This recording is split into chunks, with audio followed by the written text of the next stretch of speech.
কামৰ মাজত যদি সামঞ্জস্য নাথাকে তেতিয়া সেই কথাৰো মূল্য নাই আৰু সেই কথা কোৱা মানুহৰো মূল্য নাই। বৰ্তমান অসমত এইটোৱে হৈছে বিভিন্ন সময়ত নিজৰ ৰাজনৈতিক ইমেজ বনাবৰ বাবে ডক্টৰ হিমন্ত বিশ্ব শৰ্মাই বিভিন্ন ধৰণৰ সাম্প্ৰদায়িক বিভিন্ন ধৰণৰ বিতৰ্কিত মন্তব্য কৰে। ইয়াৰ দ্বাৰা তেখেতে আমি সকলোৱে জানো যে তেখেতৰ এটা চৰিত্ৰ তেখেত তৈয়াৰ কৰিব বিচাৰে। এতিয়া তেখেতে ক'লে যে 51 চনৰ পৰা মুছলমানৰ জনসংখ্যা অসমত তীব্ৰভাৱে বৃদ্ধি হৈছে, এখন জিলা আঁতৰি গৈছে। এতিয়া কথাটো হ'ল কি, জনসংখ্যা বৃদ্ধিৰ সমস্যা এতিয়া বিশ্বৰ সমস্যা। এতিয়া প্ৰশ্ন হ'ল কি, এই জনসংখ্যা নিয়ন্ত্ৰণৰ বাবে এই চৰকাৰখনে কি ধৰণৰ আঁচনি গ্ৰহণ কৰিছে এবাৰ তেখেতে স্পষ্ট কৰি কওক। আৰু দ্বিতীয়তে আমি সকলোৱে জানো যে মুছলমান বুলি ক'লে তেখেতে টানি টুনি এই গোটেই বস্তুখিনি অনুপ্ৰৱেশকাৰী বিদেশী বাংলাদেশী এই বিষয়ৰ মাজত তেখেতে টানি আনে। এতিয়া কথাটো হ'ল কি, এই ব্যক্তিজন অসমৰ বহু সময় বহু বছৰ শক্তিশালী মন্ত্ৰী হিচাপে আছে।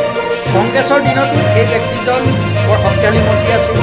অসম চুক্তি ৰূপায়ণ বিভাগৰ তেখেত মন্ত্ৰী আছিল।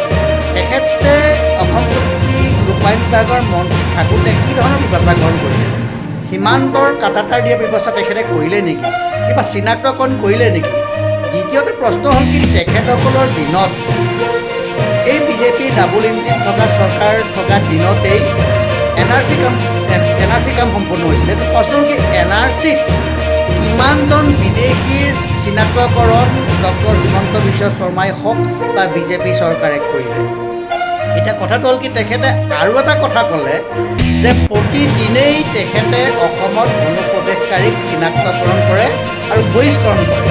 এতিয়া আমি অসম তৃণমূল কংগ্ৰেছ দলে আমি চৰকাৰৰ ওচৰত আৰু ডক্টৰ হিমন্ত বিশ্ব শৰ্মাৰ পৰা আমি শ্বেতপত্ৰ দাবী কৰিছোঁ, তেখেতে যে প্ৰকাশ কৰক যে প্ৰতিদিনেই কিমান বিদেশী অনুপ্ৰৱেশকাৰী তেখেতে চিনাক্তকৰণ কৰিছে আৰু অসমৰ পৰা বিতৰণ কৰিছে। স্পষ্ট তথ্য অসমৰ ৰাইজৰ আগত প্ৰকাশ কৰক।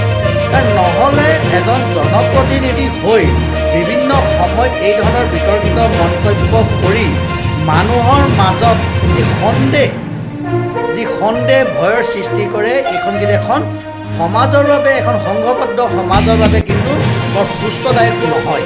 সেইবাবে মই হিমন্ত বিশ্ব শৰ্মা ডাঙৰীয়াৰ পৰা শ্বেতপত্ৰ দাবী কৰিছোঁ যে তেখেতে কথাৰ সত্যতা দাঙি ধৰি তেখেতে প্ৰকাশ কৰক যে কিমান অনুপ্ৰৱেশকাৰীক অসমৰ পৰা তেখেতসকলে চিনাক্তকৰণ কৰিছে আৰু প্ৰতিদিনেই অসমৰ পৰা বিতৰণ কৰিছে।